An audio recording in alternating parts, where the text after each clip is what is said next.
Kids to bed, dad's home. We are the dWo podcast, representing the dad world order. I am the handsome head of household, Mr. Magnificent Mike Martin. And with me, as always, the rest of this patriarch pack. We got the big bad bearded daddy. He is Big Rig Eric Maffey. If you hear me, baby. Oh yeah, 10-4, good buddy. And he is the perpetual mid-carder and the two-time world record holder. He is the wrestling t-shirt guy, Cephas. Cowabunga indeed. It is day 1138 of the world record, and I got a Jay Briscoe shirt on.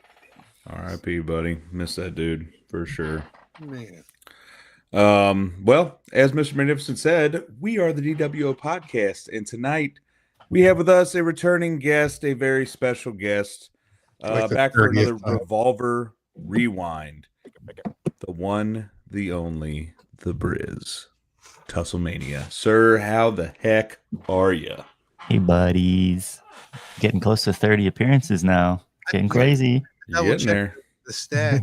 I wonder how many times the doggos appeared, man. I think Hinzo there's got to at least be 10, 15 times. Oh, yeah. He's probably getting close to a dozen or so. He's a fan favorite. People love it. Cheers. Puppy. So Steve, something real quick that I noticed. I've seen our intro so many times now, but I just now noticed this time that your dWo tattoo is right next to your Swayze as a centaur tattoo. It is. And that it makes me really happy. Little did you know, looking at that leg. It's crazy to think how much we've done in so little amount of time, but I don't know. Like it feels like we've been doing this 5 years. But we're on our third year. I mean, I think it's because we do so many episodes. Doing 2 a week is a lot. And we're adding more to this. We're literally talking about this. We had a whole housekeeping before this for anyone who's watching. We're going to try to create so much more content this next couple of years, man. We really feel like we got something special. We're trying to milk it. So yeah, I think that's a lot to do with it for sure, man. We're hundreds of episodes in. We've lost count of how many times Tussle's been on. We're going to double check the database. Yeah, I mean, a lot of shows put out, one a week.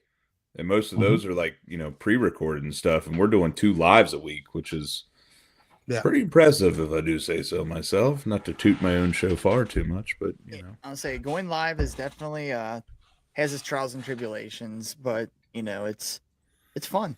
Yeah. I almost feel weird when we do pre-records, though, because I'm so used to, like, talking to people in the comments and stuff like that. And then there's no interaction. I'm like, oh. You got to check the comments. There's no one there. Yeah. Oh, shit. That's right. We're recording. Top of the evening to you as well, sir. Hey, I'm going to subscribe to a whole different thing just to see that guy in the movie. He's got a movie that's coming out here soon. Oh, dude, mother trucker. Yeah. Movie boy. Well, I'll tell you what, Tuss, what an indie debut, man. That is the first time Revolver has ran an indie, as far as I'm aware. Naptown debut. But holy shit, man. That was what a venue. What a just show overall. I couldn't ask for more, man. That it was fucking electric. Yeah, dude, Just- super cool venue. Just walking in and like just the fact of everything else going on that weekend and just how cool it was that you walk in, there's a show going on before Revolver, and then there's a show following Revolver, man. Just all that energy that was in the air that night, man. It was unmatched. It was very cool. It's a little mini collective we had out there. Yeah. I was gotta say, it's a second time that I've traveled to a major city for a major wrestling event with WWE and went to a Revolver show, and I enjoyed the Revolver show more. But I mean, a Revolver show is so much more intimate for us. We're right there in the front. Although I did have some of the greatest luck ever with my Royal Rumble, but that's a fucking story. So I don't need you and your shit. I don't want to hear it. But yeah, man, this was such a wonderful event. And honestly, it was for me really a pinnacle moment because everybody there got to witness me and my best friend hugging in public for the first time. And we have, documented proof of that. And it's just it's emotion on truly a wonderful moment. I'm so glad that Mike, thank you for capturing that. It was wonderful. So shout out to you, best friend Sammy. I love you. You both would appreciate that. Absolutely. That was happening. We were both fumbling for our phones, like, oh my God. And he was like, I got it.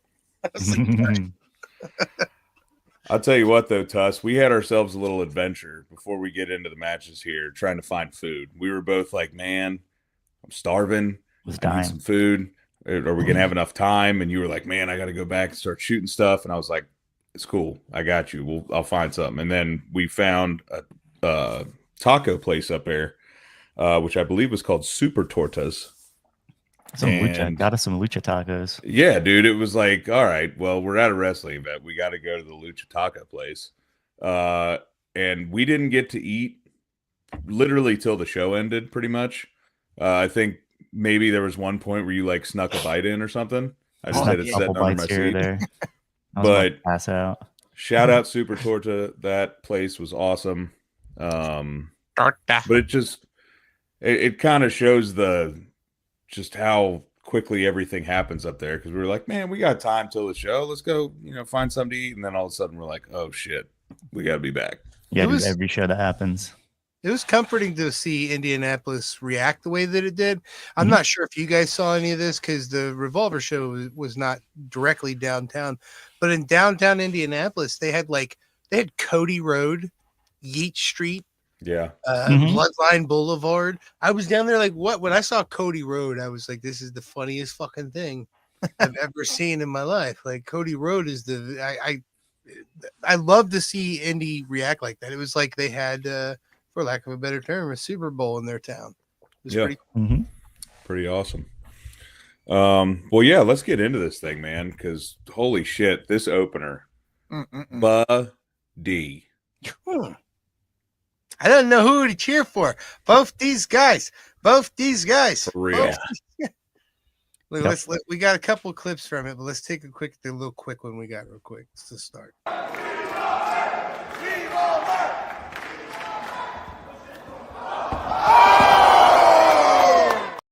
swear you hear a skull crack. Yeah, that was kind of brutal. These dudes fucking killed it, man. I mean, we love both these guys, obviously, as Sifa said, but I'm just in awe every time I watch these guys separately get in a ring with other people, and then watching them go at it against one another was unbelievable. Yeah, some special sauce. You talk about special. We thought we were special because we filmed a really cool. Eric was the one that caught it on his phone. Really cool angle of Gringo delivering that game-winning powerbomb, man.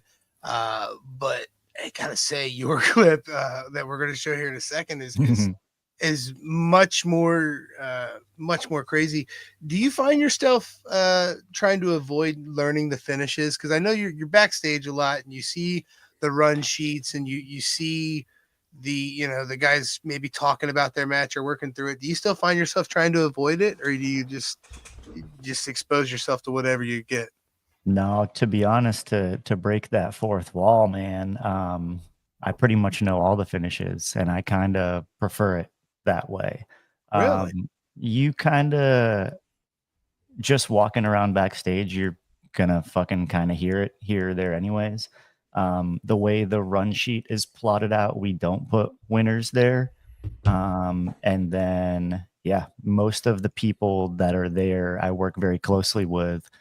Fucking, by the time that match happened, I had heard it probably 3 or 4 times from both of them. Like, you guys know I work very closely with Jake and Gringo, so Right. I knew that match because there's certain stuff that you don't want to miss, bro. And then there's right. You want to certain make sure you positioning. get that shot. Totally. You know this is coming Totally. up. So And yeah, then I like for get the it. pay-per-view feed, they have the hard cam that's going to get everything, and then they have 2 people roving on the side.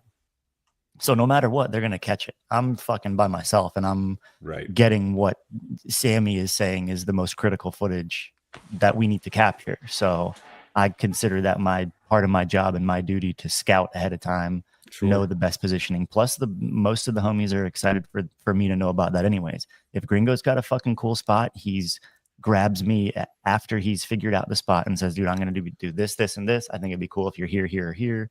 What do you think? And I fucking love that. I absolutely love That's that. And you'll awesome. see Yeah. in this clip coming up, we have a special connection when we're shooting with each other and stuff like that, working with someone for so long and becoming brothers behind the scenes as well as at the shows and stuff, culminates into moments like this that we'll see in this next clip. Yeah, that's what makes it so hard for us, man. It's like Gringo goes out of his fucking way to be really cool to us. Same with his wife. They're both sweet people. Mm-hmm. And then Jake is like literally one of our superheroes in indie wrestling. You know what I mean? And he also treats us like we're royalty. You know what I mean? Yeah. So to figure out who to root for was tough. But when you see a move like we're about to show in this clip here, and I mean, it's very clear who deserved this win. Check it out.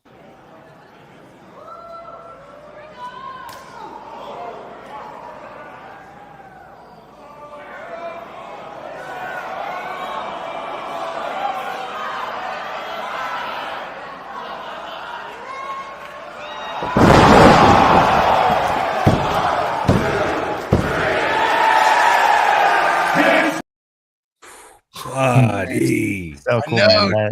That shit gives me chills just watching it again because he's like, he knows I'm there and he's purposely getting that staring shot. down into it. Yeah, mine does that amazing, no justice at it's all. So damn cool. But also, like, that's cool that like they can tell you what's going to happen the whole time, but you're still seeing it for the first time, and that's still like. Oh, they told me this was going to happen, but then you see it play out and you're like, wow, that's still pretty fucking cool. Yeah, it's almost like a little video game sometimes, because sometimes in my mind I'll have the major spots plotted out in that certain order and I'll be waiting and anticipating them, like filling in those little gaps, like, oh, here's these boxes that we got to check. We got this, this, and this. And sometimes I'll go back and I'll be like, oh, what happened to this, this, and this? And they're like, oh, we didn't have time, so we swapped this and this. And it's like, oh, okay, so I didn't miss it. It was just rerouted or whatnot. But I love that shit, man. That's like the kind of inside baseball shit. But also I think that's what kind of makes like a seasoned ringside shooter like better than fucking Joe Schmo that walks up and just has a camera and is fucking happy to be there. Like, we're scouting ahead of time and doing homework. Like, when I get into the building, I'm either pressuring people to fucking get dressed and shoot with me or figuring out spots in the match so I know my positioning and where to be. Like, it's not like I just get there and fucking we go ringside and we're fucking chilling with Mouse. Like, it's a little bit of homework to do, and I kind of take pride in that shit. And that's why like our shit looks different at Revolver, because it shows. Sammy allows me fucking to fucking shows. And another big thing is Sammy allowing me to do all that. I've told you guys before that Sammy told me I could shoot naked if I wanted to. Like, I literally have free reign to do whatever the fuck I want ringside. That might distract a little bit, bud. I mean, But like even to the point of like he says, you know, if you want to jump into the ring, they get a certain angle or this, and this. And a lot of times I'll be nervous about it or I'll double check with him like, yo, Sammy, the boys are doing this and this. And fucking Lindsay would always say, like, bro, get into the fucking ring, dude. Like, do different shit with me. Like, if you want to be right next to me, get right fucking next to me. Be like, okay. And then I'll go tell Sammy, like, yo, Lindsay wants me to do this. And he's like, yeah, do whatever you want.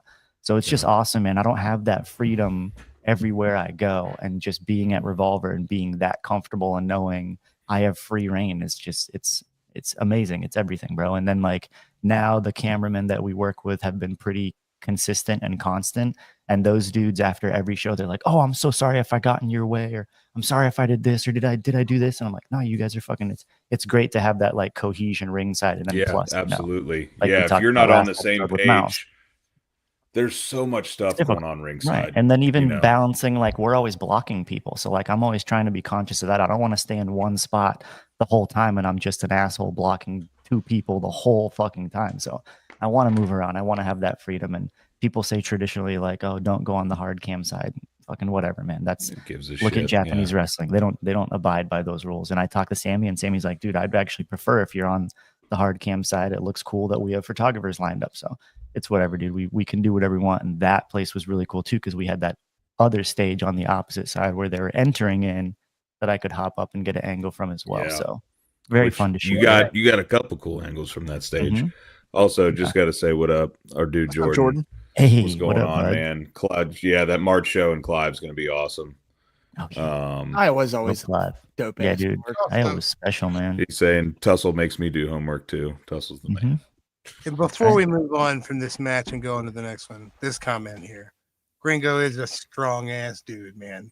They don't call him the base god for nothing, dude.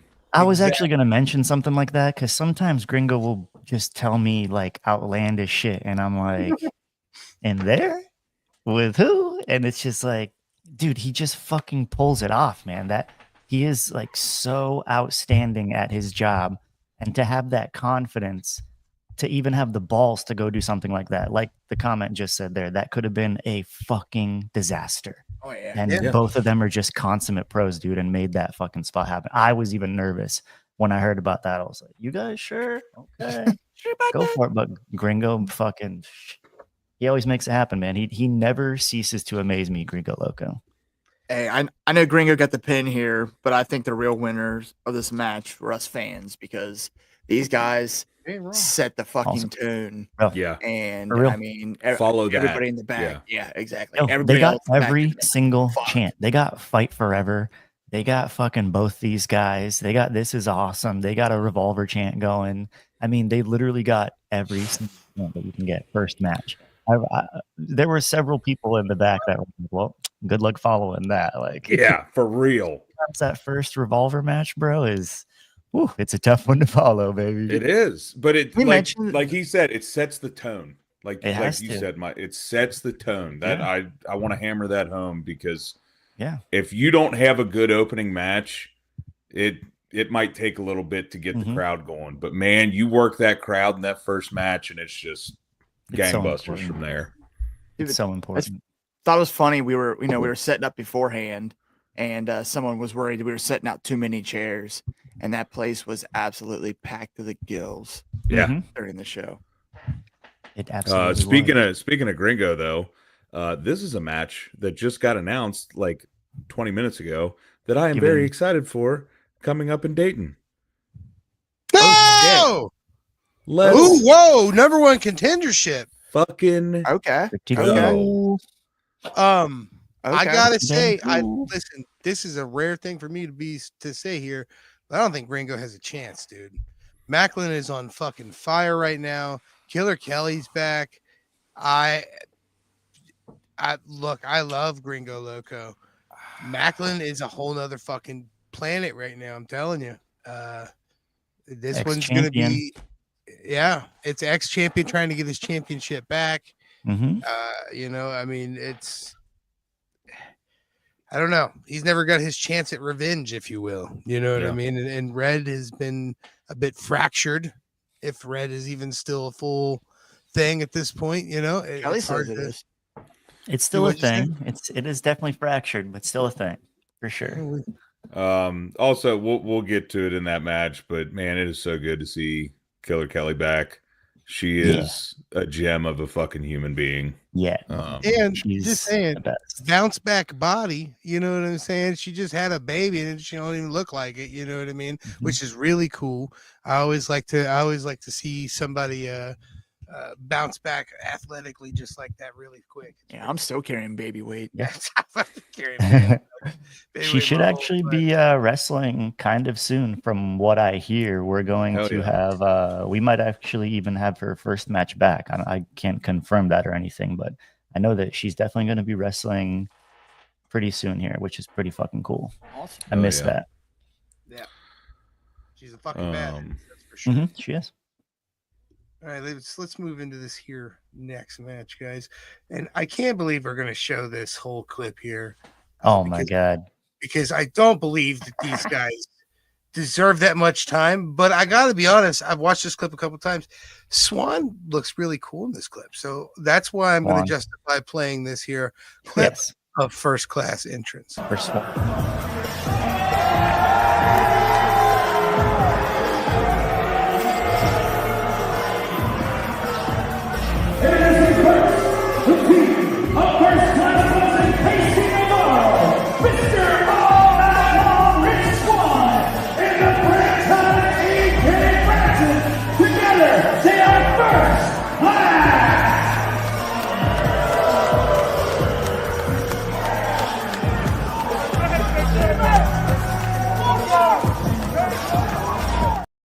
First Class, my ass.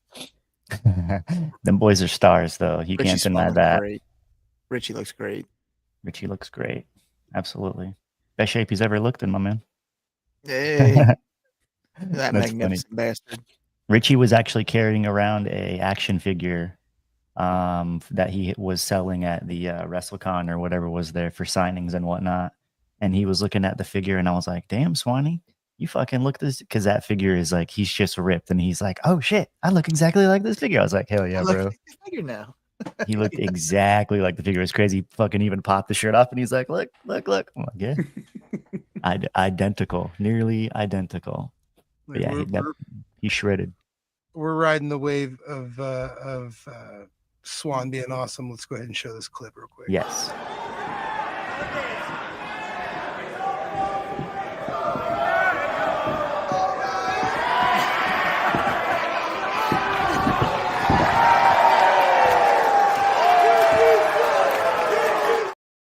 Oh no! I fucking love Rich Swan, dude. Legit, one of my just favorite people to hang out with. He's just effervescent, is what I've been calling him. He's effervescent. Yes. He just brings a certain energy. He knows how to work the crowd too, man. And then, granted, obviously, you know, we're a little bit smart on it, but he loves to fuck with us. Like I yelled at him and said, Swan, why are you with these fucks? You're better than this. He stopped and he looked. He's like, am I better than this? I was like, yeah. And he was like, money. I was like, damn. Swan's great. My Florida hometown promotion has been bringing him in a lot lately, which blows my mind because they should have been bringing him in for fucking years now. But now he's kind of like a staple part of that promotion, and they're damn near like revolving that promotion around him now. He's like a centerpiece there, to the point where I'm like, yo, fucking strap a title to him, revolve everything around Richie Swan, because that dude comes out and the crowd is fucking hyped just from seeing him dance. And then he gets in the ring and fucking does all the fucking cool shit, and it's just like incredible and can do absolutely everything. And it's just like, bruh, give that guy a title fucking before he gets fucking signed. Like, hurry up. I keep trying to get him back in the studio. We was talking about it in India. He's like, oh shit, I gotta get back to you. It, you know, shit happens. It is what it is. Life comes in the ways, you know, it is what it is. But we'll make it happen at some point. I mean, free studio time. He needs it. You know what I mean? People need to know how good he is on the guitar. People don't realize. He uses his guitar so much that one of them fucking broke. So I know he was searching for another one. Damn. Or waiting to get that one repaired. First Class versus Alpha Sig and BDE teaming up for the first time ever. Yeah. Bro, they tossed me, man. I felt like a little kid. Don't think that's for me. They threw that the wrestling T-shirt guy. Thank you. BDE, man, fucking always impresses when he gets in there. It's very cool to see his progression, and now he's had a little bit of taste of a couple different kinds of matches, and his ongoing feud with AJ, which I have a feeling isn't quite over, but we shall see about that. It's awesome, man, to see him fucking doing it right, doing it the right way, and also that kid shows up and he's helping put up the ring. He's going through the dues, if you will, that most wrestlers go through, that you'd think someone like him could just go, nah, I'll skip all that shit. I'm YouTube famous. I'm not saying this is solely Revolver. I'm sure there's other promotions that are like this too with talent, but I see people that are title holders in Revolver putting shit up before the show. You know what I mean? Like, I feel like that's just the culture that Revolver creates. Is this just, we're a big family. It doesn't matter if you're the world fucking champion or if you're a fucking door guy.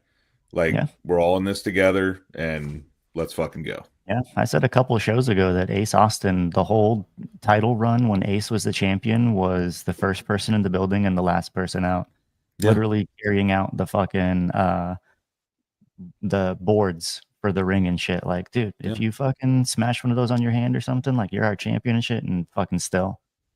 Like, feel blessed to be a part of it, man. It's cool to see the way people react to us now. You know what I mean? Like, I don't know, you know, we're definitely marks, but not to sound like too much of one. You know, when somebody that you look up to wrestling wise, like Macklin, for example, comes in the building and sees you and he lights up like, oh, what's up, dude? It's like, hey, it's the dad. It's like, hell yeah.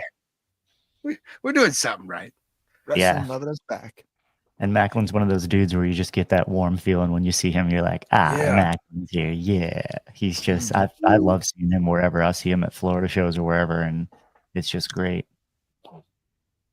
One of my favorite dudes. We actually found, my girlfriend actually found a photo. Fucking, this is funny. You can keep talking, but she found this photo. She went to a really old, or a long time ago, went to a NXT house show. And we just was flipping through some photos and fucking found like the Sons. What were they called? The Lost Sons? Oh, Forgotten Sons. Forgotten Sons. And I was like, no way. One of those is fucking Macklin. She's scrolling through. And bam, Uncle Macklin, long-haired Look at him. Oh, my. Amazing. The hair. Amazing. So I got to text that to him and be like, long-haired Macklin, make a comeback. Remember when? That's awesome, dude. But yeah, this match was a lot of fun. I actually, Casey Navarro was on the first ever indie show that I went to. So he was one of my first experiences, and this is what indie wrestling can be. Yeah. And he's a fucking mega talent, dude. Yep. Like in a trios match like that, like obviously you're not seeing the full showcase. Like, man, you put that dude in a singles match, holy shit. He is special. Casey's great. Great. I just answered a phone call that I thought was somebody that I knew, that I was going to tell him to call me back, and it was a telemarketer. And he was trying to sell me shit. I was like, look, dude, I'm live on my show. And he's like, what? You're on a show? I was like, yeah, we're live. He's like, on YouTube? And I was like, yeah. He's like, I'm going to go subscribe right now. So if there's a new subscriber that tunes in, what up, dude? From I'm gonna go subscribe. Telemarketer guy. Thanks. That's great. That'd be great if he does. I'll be very happy about that. That was really strange. I should have. I thought it was someone else. We want a show here. That's what it's like. Come on, man. I can't fucking try to sell me a vacation. No, sir. Sorry. But anyway. Yeah, I hope Casey can come around more, because he's a very special talent for sure. Yeah, dude. I used to shoot with him when he was the Warrior Wrestling champion, and that dude can kind of fit any role. And I really like what he's doing with AJ. He's such a good fit for AJ, and the stuff they do together. They're dynamic with each other. They always have really funny, cool spots that are just, big guy, little guy stuff. But that dude, you give him a role and he fucking just will outshine. And it's almost like I'm starting to like AJ. I don't know if it's because he's around Swan and Navarro, but starting to like AJ a little bit. Man, AJ's great, man. He's he's a lot of people so will good. tell you. He's so good A lot at of what he people will does. tell you that he's exceptionally good at what he does. He's a great dude. I just hate the character of AJ.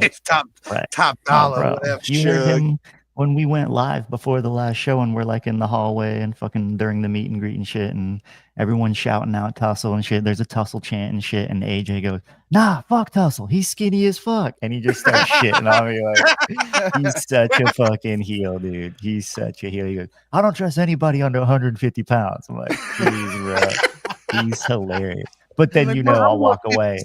Fucker. Right. I'll like walk away and he'll give me like a little wink and fucking, like he's great, man. He's great at what he does. And I've heard from Sammy several times be like, yeah, fucking he's, AJ is a pain in the ass. Sometimes AJ can be a pain in the ass. There's no secret about that. But at the end of the day, he's a professional and he's fucking great at what he does. So yeah.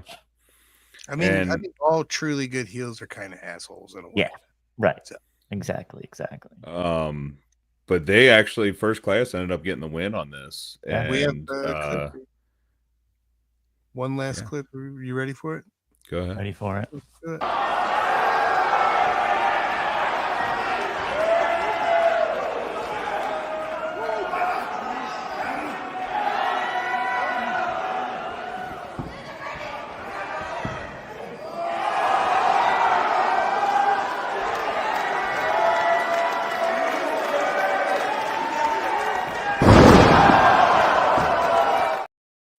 Just saying, those are three skinny dudes, but even if it's three dudes. There's three fully grown men.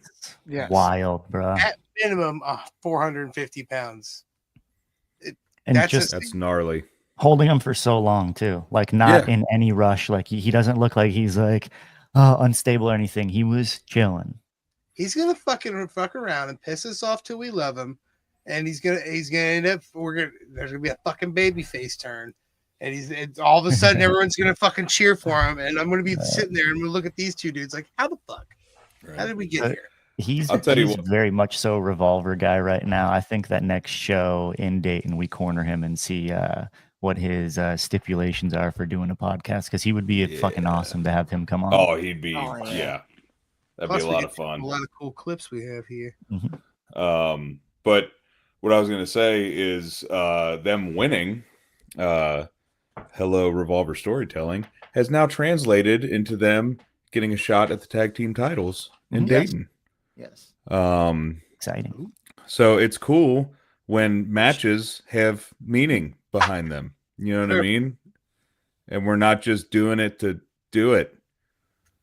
Because obviously everybody wants to see BDE and Alpha Sig win.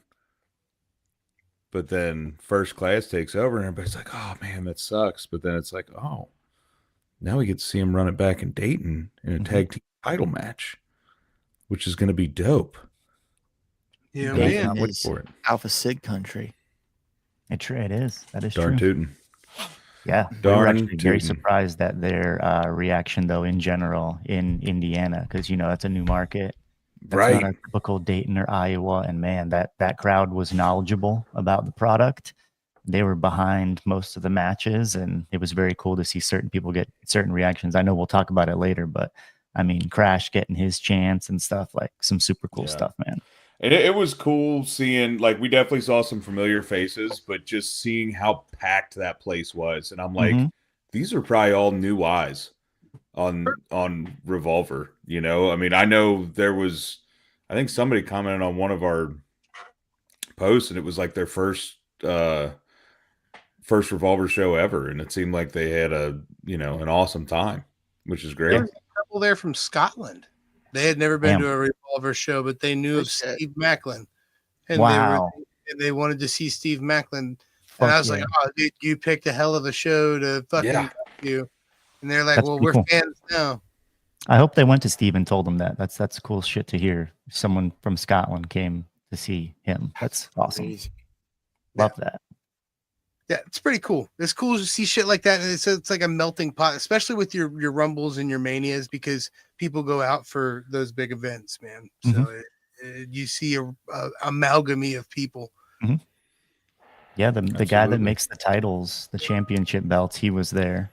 Yeah, our boy Brandon Douglas, man. Yeah, I don't know if that was his first Revolver. That was his first Revolver show. Yeah, pretty cool. And then he had his dad with him. Yeah. Yeah. And they were right in the front row. They had some spots landing right on them. Some cool stuff. In some of the matches at that point. Yeah. Shout out to Brandon, man. Brandon's always been cool to us. Yeah. Someday soon he will be making the dad trios belts. Yeah, hell yeah. In fact, he brought some titles and took some cool photos and stuff. Some cool shit. That's the mock-up right now. Yeah, that's the mock-up. That's sweet. What we're gonna get trios titles made. The thermostat is hilarious. The thermostat's perfect. It's brilliant. That's great. I think we need to change it to 69 degrees though. Agreed. I think I think that should be an edit for sure. But yeah, we'll tinker with him. But yeah, shout out Brandon Douglas, Snaps and Straps. He makes all the Revolver belts. He makes belts for a lot of people, but a lot, yeah. Beautiful TNA. And quality fucking work, dude. Quality. He actually made replicas for all the House of Black. He made replica trio belts for all of them. Dang, cool. When they won an AEW, which is pretty cool. Anyways, but yeah, I'll tell you this. I actually uploaded because I forgot to do this earlier, but holy shit, fellas. Oh, wow. This match was awesome. I loved it so much. Ace is an athletic freak, and Masha, every time she's in the ring, I'm like, she can beat the fuck out of any person. I don't care who they are. I don't care how big they are. Masha's gonna kill you. And this was everything I wanted it to be and more. I gotta say, man, I saw an article the week before that said long life, longevity, like the expectation of a long life, the thicker your thighs are, the better. Ace has to 165 years old. Check out the clip we got of him kicking Masha.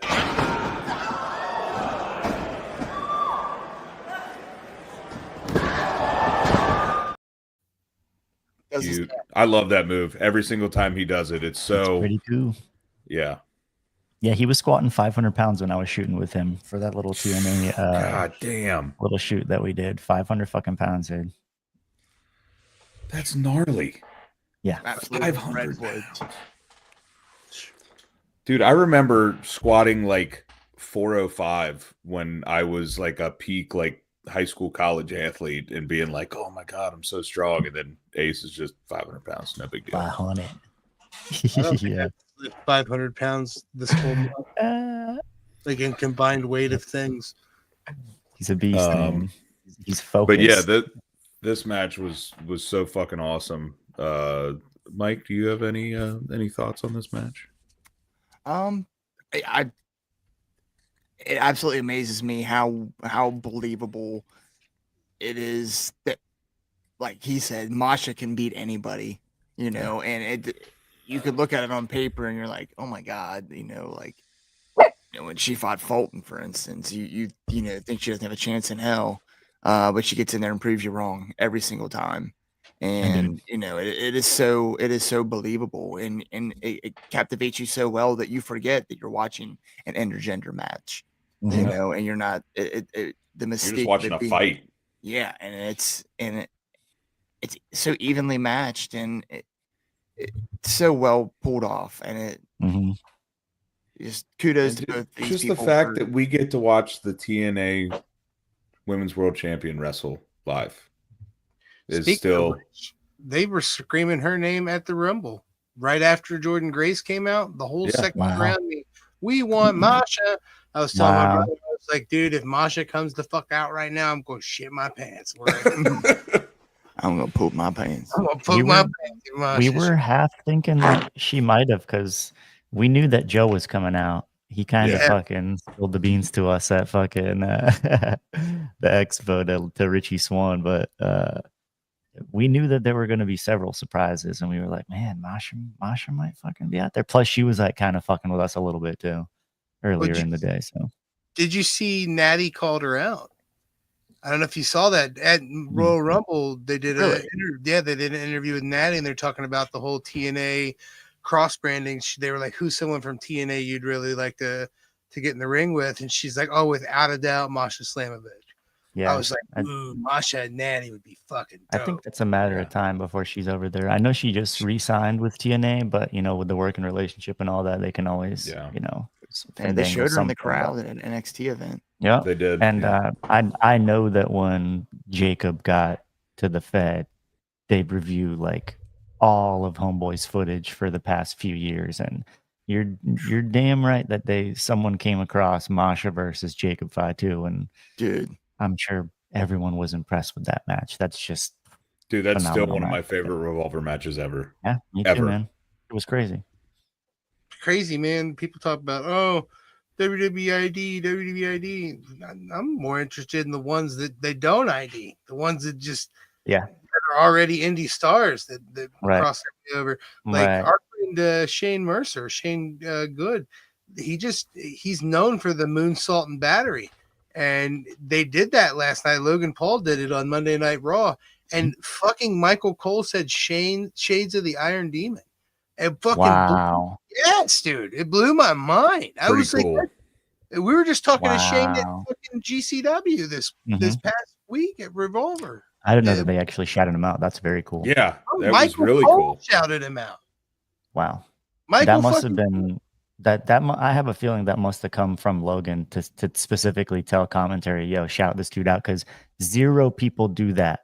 0 people do that. So it's not like you could go and be like, I'm invented this. No, that is and he very well Shane could have Mercer's been like, move. oh, look at the athleticism, the innovation. Oh, shit happens all the time. Bro, shit happens all the time that moves get stolen and whatnot. And, wrestlers have different opinions about it. Like some people hate it, some people don't give a fuck. Some people actually are like, oh, well, my move would have never been on TV if it weren't for X person doing it on TV. But there's all different trains of thought there. I have footage of him inventing that. The weekend that he first did it, he was at AOW in Kentucky. And that's when I was doing my little bit of stint in indie wrestling. And me and like 6 of my friends all take that move in some footage. I'm going to have to put that on our YouTube. I feel like that would do gangbusters. Yeah. There's some moves that are like, I guess, controversial as to where they came from or who did it first, but that move is undoubtedly his. Sure. That's absolutely.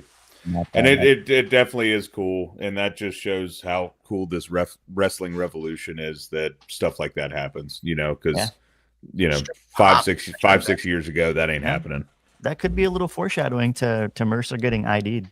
That's what I was thinking too. A certain tier of people, like we're not going to see Masha get ID'd. Like she's clearly above that, but ID is definitely like, it's cool that now there's a structure of like ID to NXT to TNA to main roster, and absolutely however you want to arrange the ladder. But they got a lot of funnels now, systems to bring the people through. So by the time they do get to TV, they are very well knowledgeable about the system. It's what we were just talking about earlier, how all our worlds are like blending together, and we keep putting out this product. We really believe in ourselves, and I think we're going somewhere. And it's just cool to see things that we touch blend together, like Cheese, who's been a multiple time guest on here, and the young professor from the Savannah Bananas have now combined forces, and the Cheese is on the Savannah Bananas, and it's just like, how fucking neat, you know what I mean? Like, and these are our buddies, and hopefully we all get to say hi in Cincinnati together. That would be so fucking neat,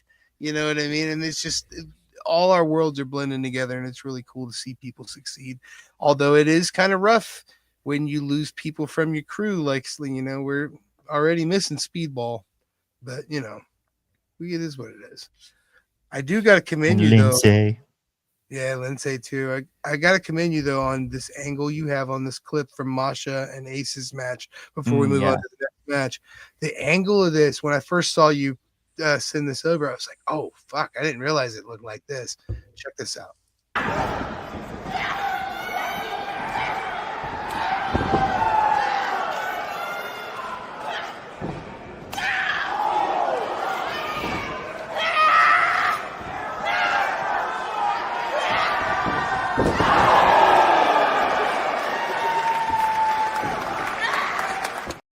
it's almost like she smiled at you, like that little. Yeah. As she turned, she's like, like.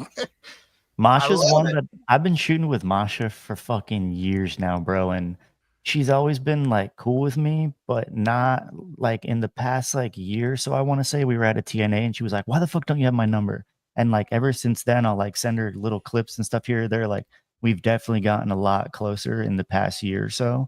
And she gave me like such a fucking cool compliment maybe 2 or 3 shows ago. I sent her a clip. She just wrote me. She just texted me and was like, "Hey, can you send me just like a random clip to post?" I was like, "Yeah." So I sent her something, and she was like, "You are the best at tracking." She's like, "You always can follow the action like so well." And I'm like, "Damn." First of all, it's really cool for for a wrestler to even fucking notice a technical thing like that.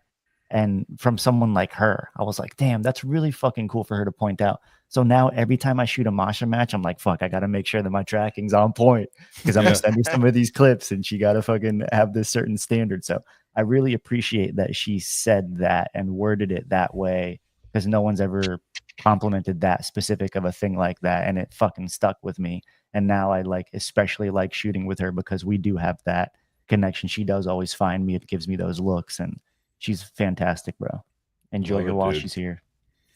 Yeah, absolutely. And like I said, how many people have we watched in Revolver that are now, wrestling on national television every week? Don't really get to see them that much anymore. So I'm cherishing every single moment that we get to see these people wrestle. Mm-hmm. You know what I mean? Because you never know when it's going to be the last one. I thought Speedwall was going to fucking be our opener forever. Right. And then, man, all of a sudden he's gone. And it's like, oh. Yeah, my Mortal Kombat character. We'll see what's up with Speedy. But I'll tell you what, though, the end of this match had some fuckery going on. Gia Miller coming out.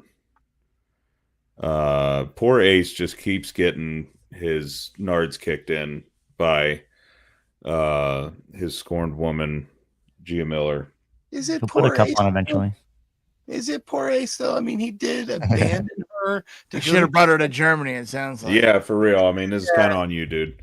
Maybe he should have been a better boyfriend.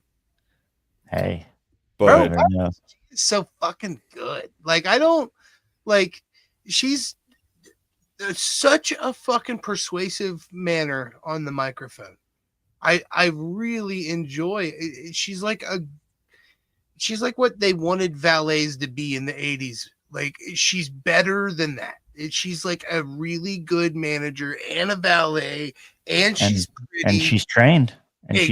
She goes in there and will fucking take bumps and fucking give people destroyers and shit. Yeah, she's an all-around excellent talent. And the work that she does in TNA, all the reps that she gets on the mic there. Fantastic in TNA. So yeah, we put her on the I mic. would love to see her. Amazing. Just Southern Belle.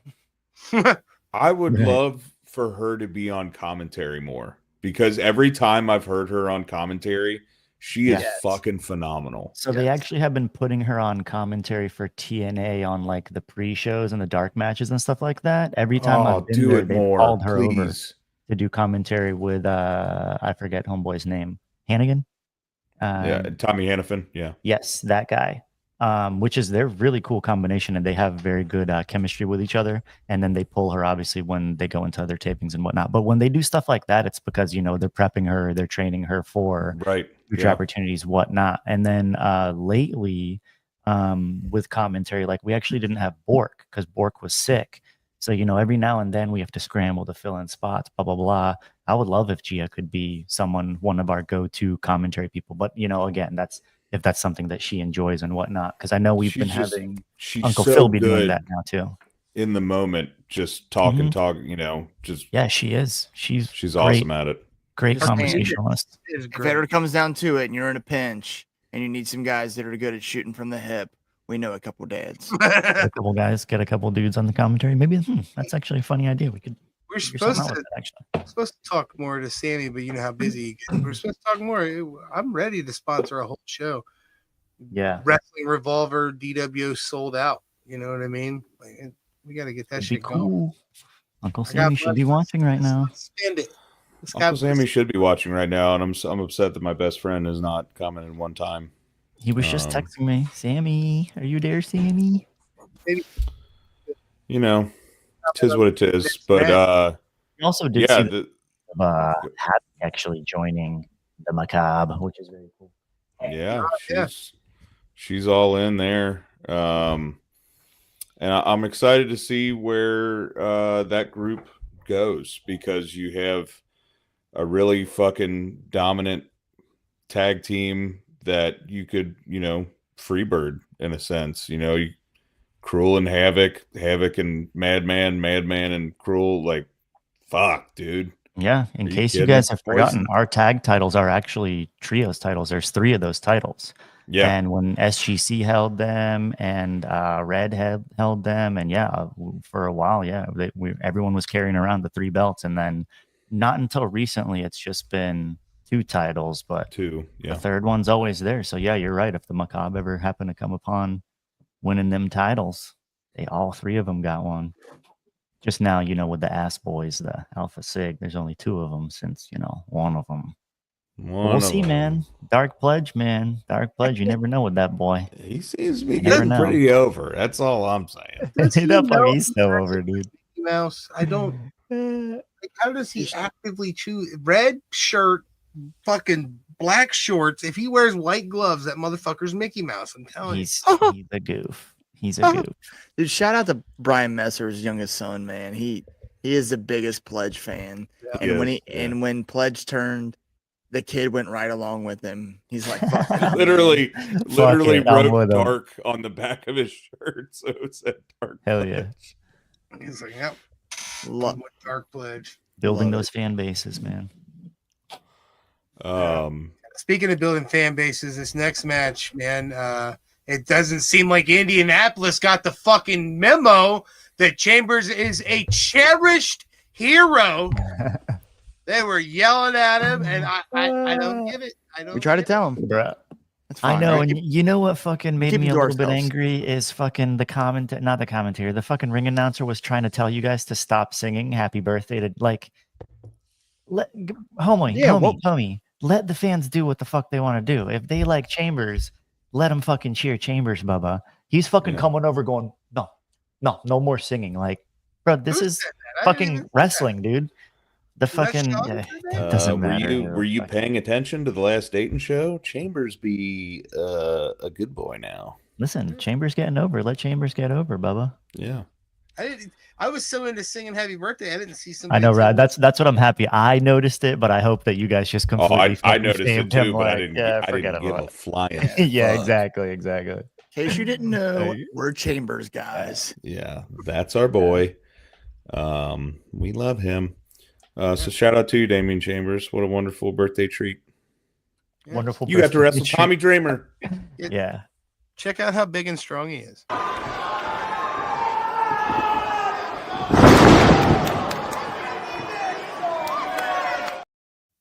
Big strong man. Big strong boy.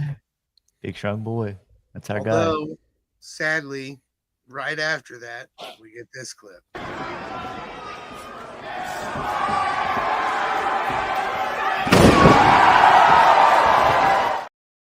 Vintage Tommy Dreamer. Fucking EC dub, bro. I love that you booked Tommy Dreamer. You're gonna get at least a table, a chair, fucking kendo. So you're gonna get something. You're gonna get something extreme. And then he's gonna duck the wrestling t-shirt guy. He gives wrestling t-shirt guy, says my record ain't shit. Bought a Tommy Dreamer shirt. Tried to do my shirt video with him. He ducked me. Where you at, Tommy? He's scared.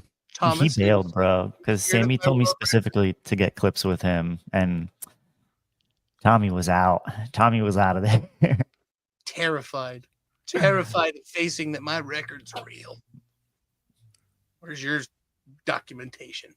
We'll get him one of these days. We'll get him. Probably wore a polo in the last year. He's probably wearing a polo right now. Yeah. Not a wrestling t-shirt, tell you that. I'll tell you what, though. So I don't have a graphic for it because things had to get changed last minute. Unfortunately, Jake Something had to relinquish the remix title due to an injury. But we ended up getting a scramble match for the remix title. And Woo Doggy. Revolver knows how to do a fucking scramble match. That is, I will say it every goddamn time. This is how you do it. And being for a title too, I mean, it had an extra little something in the tank with it.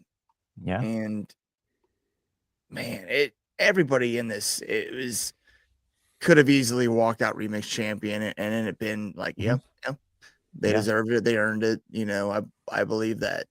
But fortunately, it went the way of the homie. So I made my boy take it home. Get Wilson Jake something. Fly sign. Yeah, for sure. And when he came out and did this shit, I was like, oh, well, I'm glad I made that sign. Look at this fucker fly in this clip.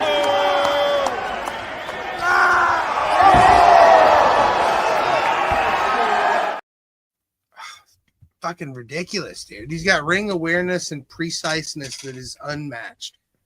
I bet he's a volunteer firefighter on the side. Is he? I don't know. He looks like he's got that vibe about him. He just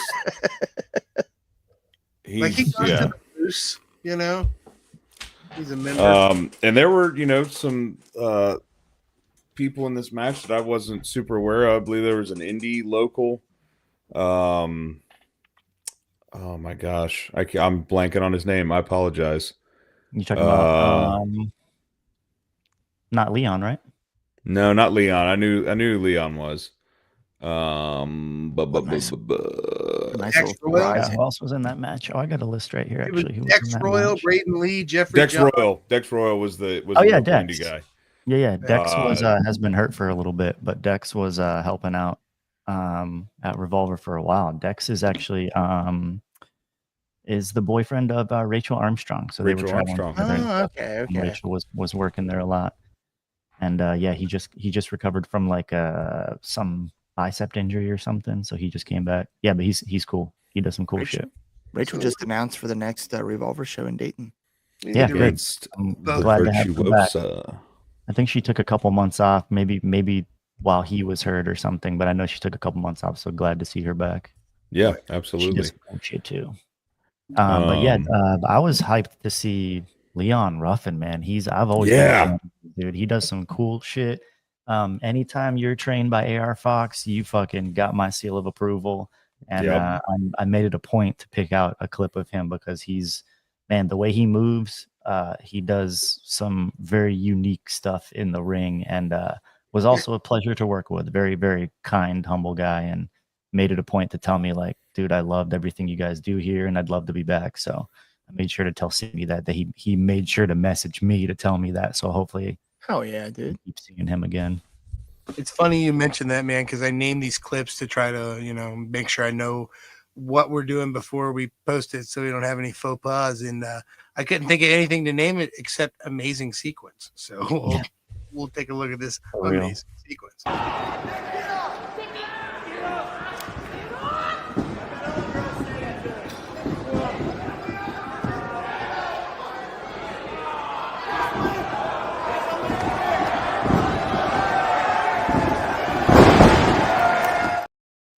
Hey, man, dude, he's like if Swerve and Leo Rush had a baby. Yeah, yeah. Which him and Swerve had some fucking bangers in NXT. They did. That's when I first saw him, and he's unbelievable talent, man. I love when friendly too. You find very friendly, but when a wrestler,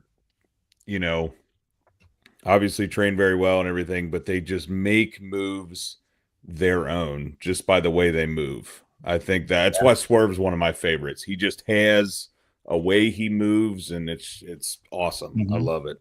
Yeah, he's a dude that I could see, like, there's certain people that got that, like, I don't know, they just feel very Revolver-y, and I could see him being like a major part of the roster, and for sure being at a lot of the shows. I would very much enjoy that if he was part of the roster at Revolver. Oh, me too. Mike, I see singles matches. Come on. Before we move on and talk about the end of this match, I just got to take 1 second to say how cool it was for me to see our boys, the Motor City Machine Guns, at the Royal Rumble versus DIY in a 2 out of 3. Man, I I gotta say, I was damn near like I wanted to yell cat shit things to him, but I couldn't. I just supported him. I was like, you know what? You don't need cat shit. That's, I mean, perfect example of us talking about like getting to see these people and then they're wrestling a 2 out of 3 falls match at the fucking Royal Rumble. Like, yeah, dude, right? fucking crazy, right? Isn't that so them boys deserve it, man. Like seeing them out there in the package they made. You talk about it. If you're a classic tag team wrestling fan, besides the bullshittery that was the finish, that was a fantastic match. God, that was a fucking horseshit finish. Yeah. Don't let the match finish before you go in and attack somebody. At least if you're gonna beat Motor City Machine Guns, fucking pin them. You know what I mean? Don't do this nonsense. Anyway. DQ, I hate DQ finishes. They Let's suck. go back. They did it on Raw last night too in a tag match, and it pissed me off. Yeah. But anyway, you know what makes me happy is that our boy Crash is the new champion, and he did it by killing this man. Here's the video of him killing. Yeah, here's proof.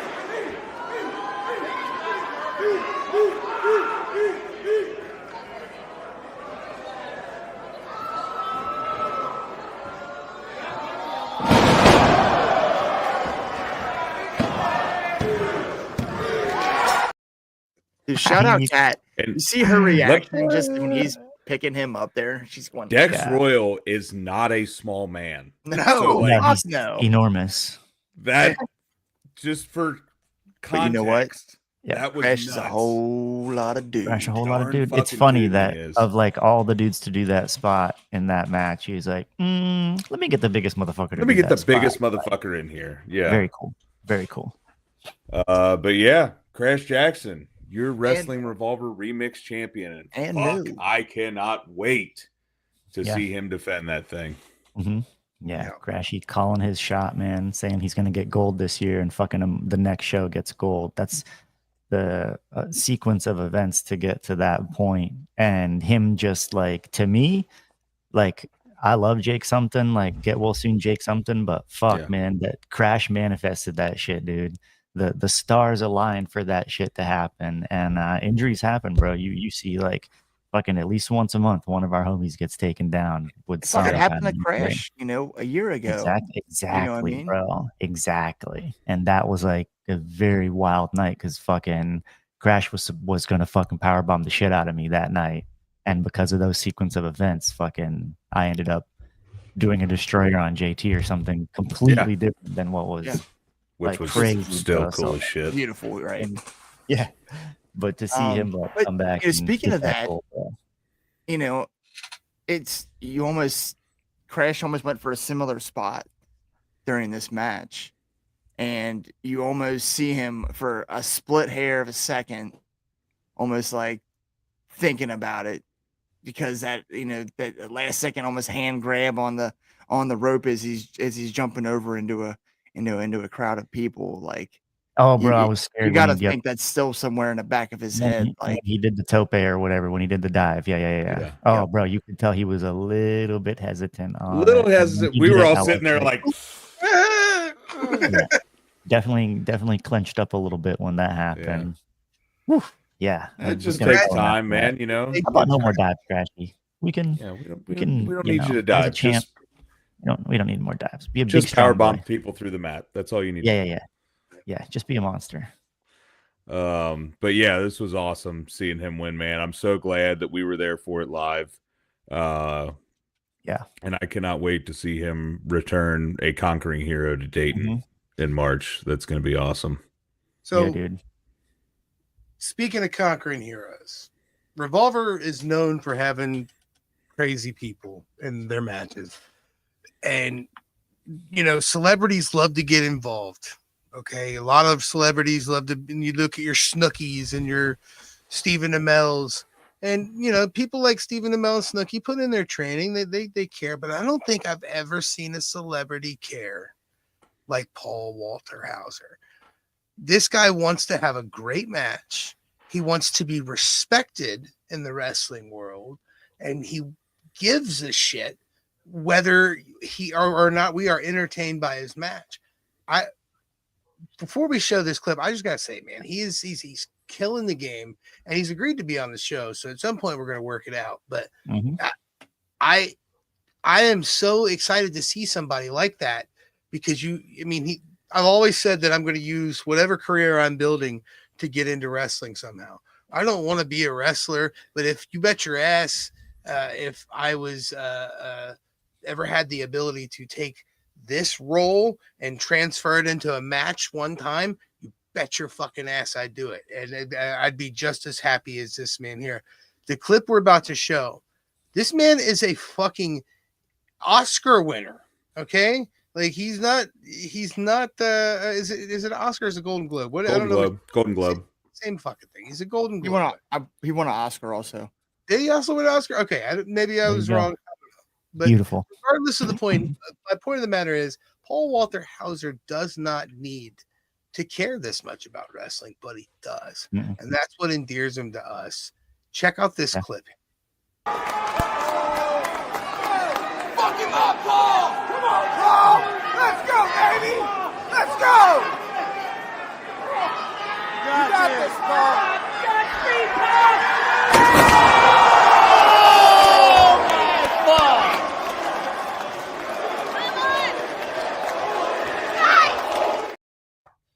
Dude, Yo, shout so out to shout out to the fans there because those Crazy. words of encouragement.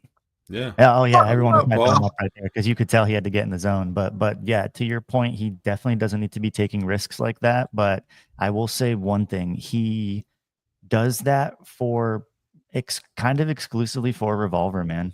He's not doing spots like that. He works at a couple other places, and he's not doing spots like that fucking anywhere else, man. I think that he's got a loyalty and a love for Sammy and Revolver that he goes, I'm going to bust my ass whenever I'm booked for a Revolver show and never phone it in. And he didn't tell fucking anyone about that spot, bro. If fucking someone had heard about that spot, they probably would have fucking nixed it. They purposely didn't fucking, the only person that knew about that spot was me so that I could get the shot of it. So I have a feeling that if word got out that that spot was going to happen, they would have been like, Paul, relax, Bubba. But dude, he fucking goes for it, dude. And everyone backstage was like, I can't believe he fucking did that. That is crazy. And the resounding like end of all of that, what came out of it was like that dude earned a lot of people's respect in this industry. Yes. Yeah. That much. We can't wait to have him on the show, man, just to tell him how much we respect him because of it. Mm-hmm. In fact, he's out there working the indies. I mean, a person of his stature and his popularity and everything, It's that he could easily, get a spot on, the Netflix show or the Friday night show or the Wednesday night show, and he's out here, bleeding out, on an indie show on a Friday night or Saturday night, paying his dues, and doing it like a true wrestling fan. Because he and loves legit all because of Revolver, man. I told you guys before that originally Paul Walter Hauser was coming in to do not even a spot. He was going to come in to do, show up, meet and greet, maybe come in the ring, throw someone through a table, something like that. That very quickly became, dude, do you just want to do a full-blown match? And the fact that he was so cool with it, trusted Sammy trusted him, like, dude, that's what started it all, legit. We don't know if anyone else would have given him that opportunity anywhere else, and that could have started, like, look at the fucking run that he's on right now, bro. He's fucking signed to MLW. He's a hot commodity right now, and I feel very lucky that we have him and we have that loyalty from him. Dude, I just have to say this guy is a freaking megastar. Okay. And we were out back after the show and he came up to me, looked me in the eyes and shook my hand and just said, like, hey, thanks for being here, stuff like that. But I'm like, this guy doesn't have to give me the time of day. And the fact that he does just shows what a genuine person he is. And that means so much to me. Yeah. It just made me feel like, because like you guys said, celebrities can come in, do their spot, whatever, get out. That guy, he's hanging out afterwards. He's talking to people. He's doing shots with you, Tuss. He came up and like, it wasn't, I was like, went up to him like, oh, hey, thanks for being, I wasn't even paying attention. And he came up and extended his hand and shook my hand. And I'm just like, mind blown. Yeah, we just got done shooting with him, and he's remarkably humble, man. He even made it a point to say, like, "Oh, Tuss, you don't have my number here. Take my number." Like, Yeah. And that's something I would never bother him for his number. There's even been several times where I've had to go through Sammy or talk to him on Instagram and fucking wait and all this shit. And he was just like, dude, why don't you have my number? So now, and then that led to, I'm pretty sure Cephas, because Cephas was helping with the lighting to shoot with him. And he's always super down to shoot. I love that he always gets very excited to shoot. Cephas was helping with the lighting. And I'm pretty sure Cephas just very casually said, like, yeah, man, we got to get you on the podcast. Even, mention, offering him something. And he goes, no, yeah, I'll do it. And he even said, like, yeah, Tuss has got my number now. We'll set it up with him. So he will definitely be on the show. Thing he he's said a man to me of when his he word. shook my hand. He pointed, I have my dWo shirt on, and he pointed at my shirt and he was like, I got to get on that podcast. And I was just like, wait, what? Like, and I mean, people know, there are some guests that come on here and talk to us, whatever. There's some guests we pay for because, we want to give them their time. And that's what I try to tell them. Like, look, man, I'll give you a little bit of money for your time. So you're not, and he's like, take that money, invest it in your podcast. He's like, Tussle's got my number. We're going to get it set up. And that's just the level of respect that you don't need to have, but he does. Yeah. And that's why he's going to be in bigger roles in the wrestling industry. And not to mention, totally. Look at this other clip here. In Hollywood. This is Thumbtacks here.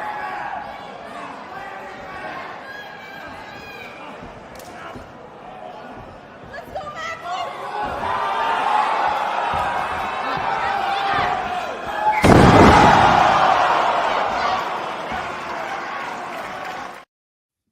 Fucking Ouch. what? Ow! Ouch. Fucking what? Dude, like, you don't have to do that. And I was throwing those thumbtacks at you guys to make sure that you saw they were fucking real thumbtacks. Dude, they were real thumbtacks. And Stevens, you said it earlier, he was like, doing this to get respect, but also you can tell how much he just wants to respect this industry. You can tell how much he loves it. He's one of us. The way he's doing it is he's like, I'm, I have name recognition, so I'm going to get on the, these indie shows and stuff, but he's not just going out there and doing a puff piece match. No, he's going out there and earning a real respect. Fucking match, dude. Yep. And I will tell you, he doesn't take every fucking booking that comes his way. I'm sure you guys could fucking, like, dude, someone like that comes on the scene. Of course, everybody fucking wants a piece. Like, who doesn't want to book fucking Golden Globe? Come on, obviously, bro. So, like, he's been fucking hit up from a lot of people, and he doesn't take every single booking that comes his way. So, it's cool that we have him, not completely exclusively or anything, but, he's a fucking Revolver guy. Very, very cool. Good working relationship, and just what a guy, man. And honestly, I even before he started doing, the indie wrestling stuff, I had kind of followed him just because he was one of my favorite actors. And his story is pretty amazing as a dad. What he went through with his family, and went through some dark spots, came out on the other side. And I remember he posted about when his son was born, and just started sobbing, crying, and like all that. It was a big long post. I won't get into the whole thing, but it made me feel like, dude, I did the same thing. And it just it made me feel a connection to him, like a fellow dad that just loves his family and is still going out there and doing stuff like this is just so cool to me. It's going to make for an excellent episode whenever we do get him on. Man, we're going to totally. He's definitely tapped into all that too. Like, he absolutely recognizes how relatable he is, and dude, every time I've seen him have an interaction with a fan or anyone, he's just so kind. And just to know, like, that dude could have the craziest ego, and just he could be so standoffish, to see how kind and humble and sweet he is to people, and he knows that he's making that person's day by, like, this dude was just so fucking cool with me. It's so cool, man. Someone like that is just, you got to cherish people like that, man. It's amazing how good of a dude he is. Same shout out to BDE too, man. BDE is the same thing. Absolutely. The fucking guy comes into wrestling as a pseudo celebrity and could, take liberties in certain areas and skip different things and whatnot. And he's putting in the work and is humble and is kind, and it's awesome to see that shit, man. He wasn't too In busy. every show we've been with him in Revolver, he's taking pictures with everybody. Like he's in the crowd, whatever. Like everybody's like, "Oh, can I get a picture?" And he never says boo about it. He's just there. Yeah, man, absolutely, just wonderful human being. And he wasn't too busy to shoot a video with Cephas for a shirt video. No, that's cool too, man. I always like that. Definitely. That was awesome. That was really cool. You, him, and the Alpha Sig boys. Tell you what, though, we're already over an hour, so we better get to this fucking final match. And what a fucking final match it is! What a fucking final it was! Yeah, brother. It's leading to something even crazier because that match wasn't enough. Because in Dayton, we're gonna see Zach Wentz versus Myron Reed also for the title, which is just storyline wise. I hope it leads to a 3-way. I hope it leads to all 3 of them, and somehow we can get Wes Lee. Let's do all 4. Fucking, oh, dude, that'd be crazy, huh? Corner Rascal explosion. Rascals. That's a dream match. I'll tell you what. This is probably one of the most emotional matches I've ever witnessed. Yeah, like they really turned it up, man. Like, was it me? Was it me, or were you waiting for that fucking HBK Ric Flair spot? You know that. Sorry. I love you. I'm sorry. Yeah. I was almost waiting for it. Like it had that emotional pull to it. Yeah, that was discussed, but that would have been a little too babyface. We got to go full heel with it, baby. We got super evil Myron. Let's check a clip out real quick.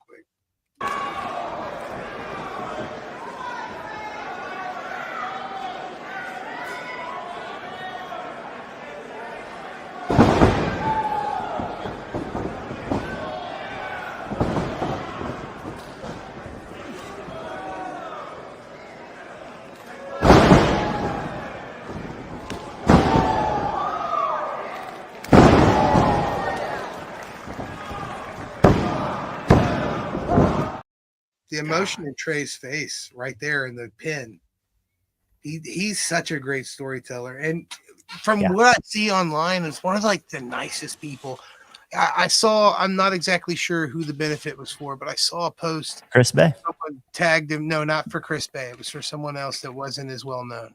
It was a local Ohio guy. Oh, yeah. Right. And he's donating his time and every bit of his autograph money that he makes and everything that he can for one show just to help this guy out. And this guy is not a huge name in the industry, but he's a friend to Trey, and that's what matters to Trey. A guy that helped Trey come up. Yeah. Yes. I think that's tremendous because he's got star power now. He's got star power in a lot of ways, and he's using it to help his friends. It's Love cool. it. Yeah. Love it. Trey's great, man. Love that dude. Myron, though, is on something else, man. You know, we got a clip to show the finish of the match where he hits the 450. So many people do 450s that never hit. Like anytime Jeff Hardy did the 450, they'd always roll out. Anytime Jeff goes to do the 450, I knew they were going to roll out because no one wanted to take that shit. But it seems like Myron has such control in the air that he looks so visceral when he hits, but it also looks like he's taking care of his guy, man. He's just a crispy wrestler. I see why it's Young Goat's time right now. I really do. Let's take Anytime those guys get in the ring together, it's magic. Let's take a look at this 450 real quick.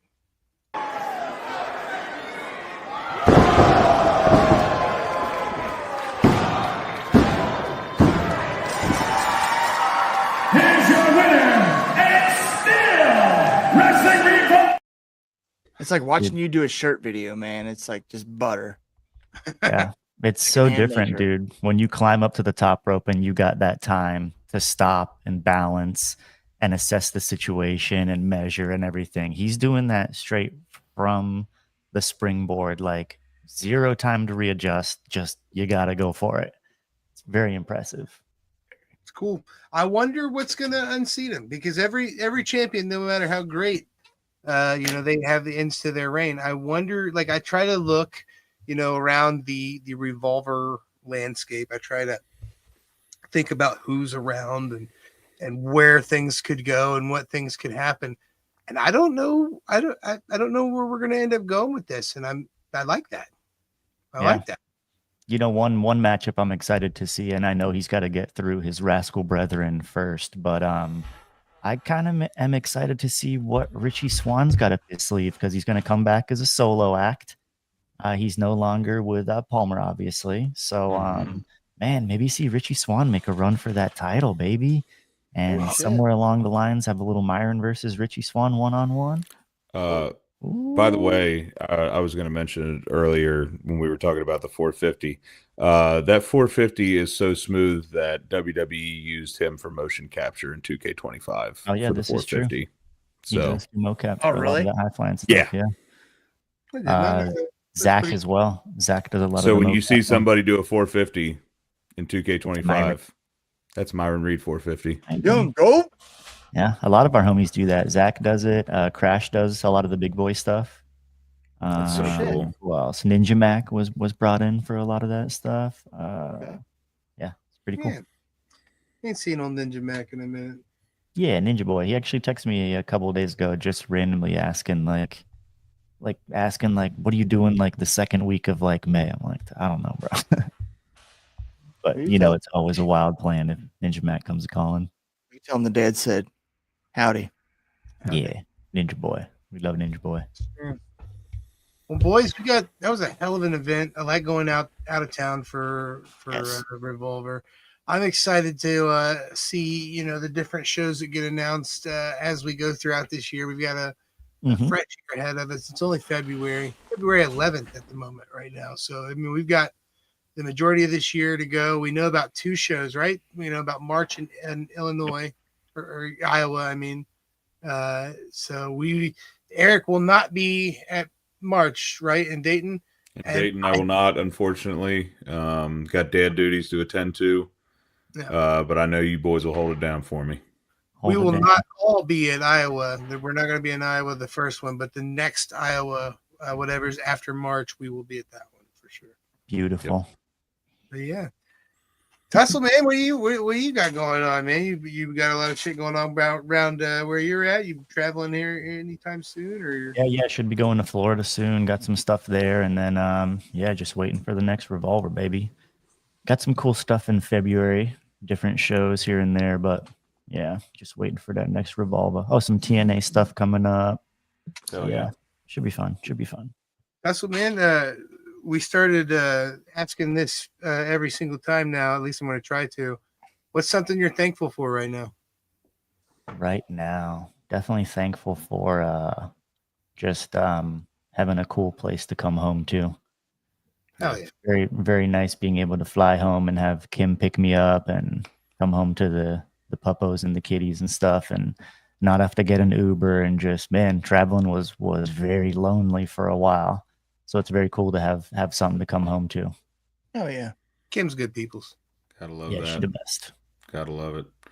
I was saying that just tonight, as obviously I'm not at home tonight. I left work today and came to Danny's house and came home to a wonderfully home cooked meal.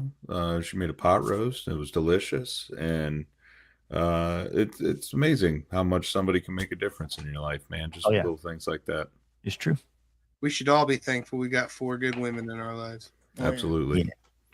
Yeah. Shout out moms of the DWOs. Shout out to you. Well, hell yeah, man. This has been an awesome show. We love doing these rewinds. They're by far my favorite shows. Easy ones. Love it. And we'll I don't know, we'll see if we can get Uncle Philly on for a preview here soon. We haven't done one with him in a while. We need to reach out to him. We love our Uncle Phil time. Yeah, we do. But yeah, you boys got anything else before we head out of here? Check out Revolver Remix. Oh yeah. It's on every Tuesday. Yeah, it's on the same time we are. So if you're watching this live, get off here and go watch that. And go watch that. If you're not watching us live, if you haven't watched that, go watch it. And if you're listening, Get on Triller TV. Here's the thing with Revolver Remake. There's exclusive stuff on there that's not on any of the socials. It's not on YouTube, anything like that. Like it's only on there. So and we're in the intro. Mhm. Woo! We're there. Pretty cool. Present.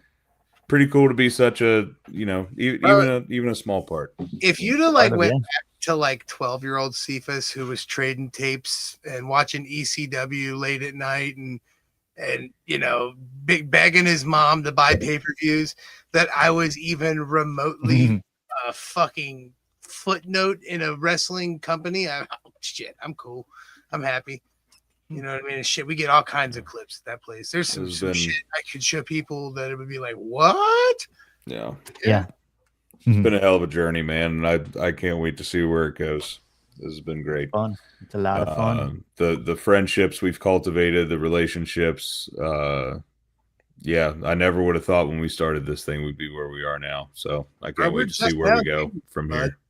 We ain't even graduated yet. We're just now juniors. We got 2 whole years before we graduate into full-fledged podcast, you know? That's right. Heck yeah. Well, as always, we've been the dWo podcast. I am Big Rig Eric Matthew. He is Mr. Magnificent Mike Martin. He is the wrestling t-shirt guy, Bo Cephas. And he is the one, the only, the Brizz Tusslemania. God, I love your logos. They're so fucking cool. We need to get some merch here soon, dude. I need some new merch, new Tuss merch. We were just at the store today getting some new stuff, some new swag to make the merch. I want a beanie so bad. I want little bitty stuffies. I want that's a good idea. Little stuffies of the Tussle guy. So we're actually gonna make some. We got some 3D prints that we got to make for Alex Zane. Alex Zane hit us up, and he wants. He's looking for some custom 3D printed stuff. So I'm thinking about making some. Trying to think of some cool little things we can 3D print and batch. Have like. He's also good people. We need to get him on the show one time. Yeah, I'll hit him up about that. Actually, he's very cool about shit like that. Maybe he'll come on. That'd be awesome. Forgot about that. I would love it very much. That'd be a fantastic Tussle guest, buddy. We'd be very happy with that. That'd be pretty cool. Well, as always, you can check us out on all the socials at dWo_podcast, Facebook at the dWo podcast, TikTok at dWo_pod.